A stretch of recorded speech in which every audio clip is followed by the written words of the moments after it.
Yeah, I mean, I work 20, 25 hours a week at a wine bar in Silver Spring. I go to school. I'm a full-time student.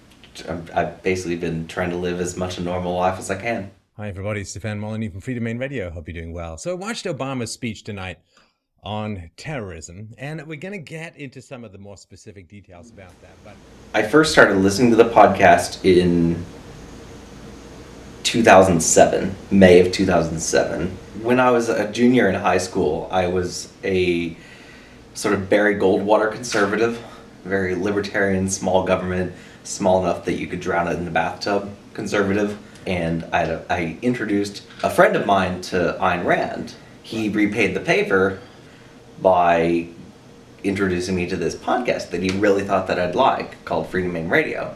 That was sort of my journey into being interested in Stefan Molyneux and the message that he was promoting in Freedom Main Radio. So I first met him in June of 2008. I really appreciated his generosity of spirit. That when I was friends with him, I really appreciated that I could just reach out to him and chat with him. So status characteristics theory says that status forms in groups based on a person's personal characteristics. And so people who have high status in groups end up using this status in a variety of different ways in order to influence groups. If you've got a leader that everybody loves, everybody respects, it's just a charismatic leader, then they have a lot of control over what their entire group ends up doing.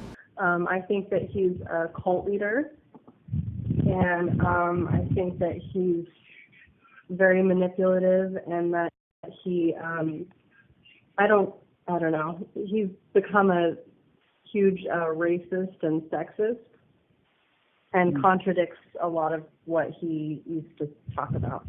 I think that he ultimately wants their money. I think that's his number one goal, is to get people to become dependent on him and feel like they owe him money. I think of my years at Freedom Main Radio as both an opportunity to learn and also a little bit of time wasted. I learned a lot from my experience. At the same time, I'm a 27-year-old who doesn't have a bachelor degree. I think one of the ironies of a group like Freedom Main is that it attracts really intelligent people who then are smart enough to realize that it's bull. this is Stefan Molyneux for Freedom Main Radio. Thank you for watching.